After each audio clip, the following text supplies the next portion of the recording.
자, 먼저 이 변호사님. 우선 조덕재 사건, 요 경위와 좀 판결에 대해서 잠시 말씀해 주시겠습니까? 예, 말씀하신 사건은 배우 조덕재 씨의 사건인데요. 사건의 발단은 지난 2015년 4월 저예산 영화 촬영 도중에 상대 배우인 반민정 씨와 합의되지 않은 상황에서 옷을 찢고 바지에 손을 넣는 등 신체 부위에 접촉한 혐의로 재판에 넘겨진 사안입니다. 이에 대해서 2016년 12월 1심 재판부는 위법성이 없다고 이제 무죄를 선고했습니다. 그런데 지난해 10월 2심 재판부는 배우 조덕재 씨에게 징역 1년, 집행유예 2년, 40시간의 성폭력 치료 프로그램 이수를 명령했습니다. 그리고 조덕재 씨는 판결에 불복해서 대법원에 상고했는데요. 최근에 최종적으로 상고 기각 판결이 나온 것입니다. 그럼 결과적으로 1심에서는 무죄가 나왔다가 2심에 유죄가 나오고 대법원에서 유죄가 확정이 됐다 이렇게 보시는 것이죠. 자, 그렇다면 1심 재판부가 2심과 또 대법원과 달리 무죄를 선고했는데 이 무죄 선고는 이유가 무엇인가요? 1심 재판부의 논리를 보면요. 조 씨가 콘티와 감독의 지시에 따라서 연기를 하는 과정에서 불가피하게 수반되는 신체적 접촉을 했다라는 취지인데요. 이것을 넘어서 추행의 고의를 갖고 있었다는 공소 사실을 인정하기에는 증거가 부족하다. 는 이유로 무죄를 선고했습니다. 그렇다면 2심 재판부는 이를 뒤집고 유죄를 선고했는데 자, 어떤 이유에서 또 유죄를 선고한 것인가요? 자, 원심을 깨고 징역형의 집행유예를 선고했는데요. 이제 항소심 재판부는 신체 일부 노출과 성행위가 표현되는 영화 촬영이라고 하더라도 연기 행위와 연기를 빌미로 해서 강제추행 등의 위법 행위를 하는 것을 엄격히 구별해야 된다라는 것입니다. 그 연기나 촬영 중에 여성의 성적 자기결정권은 충분히 보호돼야 한다라고 판시했습니다. 그리고 대법원도 최종적으로 이를 인정한 것입니다. 그래서 이 판결이 확정이 되자 우리 배우 조덕재 씨가 이제 자신의 SNS에 어떤 동영상을 게재했죠. 자신에게 내려진 판결에 대해서 이제 억울함을 토로한 것인데요.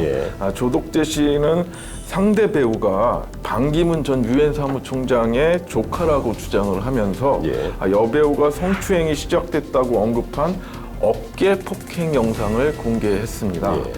지난 13일 페이스북을 통해서 반기문 전 유엔 총장 조카를 영화 촬영 중에 성추행했다는 희대의 생마가 바로 저 조덕재란 말인가 라는 이 제목의 글을 올렸습니다.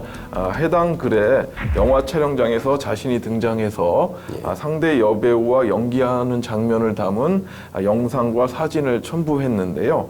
영상을 보면 조덕재 씨가 이제 집으로 들어와서 여배우와 신랑을 벌이다가 여배우의 어깨를 내리치는 모습을 담고 있습니다. 이 글과 영상에서 조덕재 씨는 상대 여배우의 조덕재는 성폭력을 작정하고 실제로 주먹으로 제 어깨를 때렸다. 저는 너무나 아파서 그 자리에 주저앉고 말았다.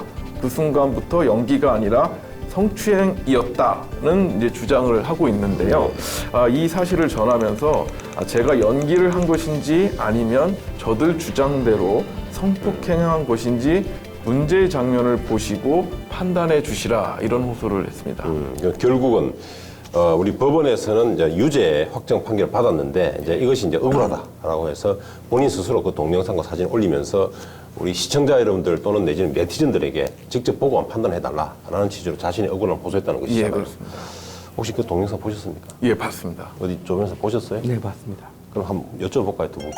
이게 이제 과연 성추행에 해당될 만한 것인지 뭐 어떤지 한번 여쭤볼까요? 어째 조 변호사님부터 먼저 어떤가요? 제가 일단 본 부분은 이제 조덕재 씨가 그 메이킹 필름이라고 해가지고 그 집에 이제 들어와서 그 여배우하고 실랑이를 벌이면서 어깨를 때리는 장면, 그 장면까지를 보았는데요.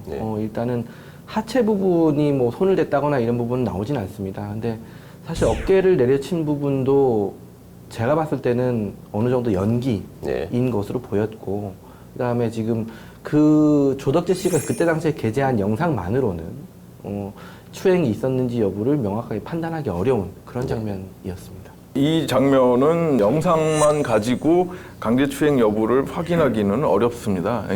뭐 주로 이제 관련자들의 진술을 통해서 이제 확인이 필요할 것 같은데요. 예. 그러니까 감독의 진술이 제일 중요하겠죠. 예. 뭐 내가 이러이러한 지시를 했다.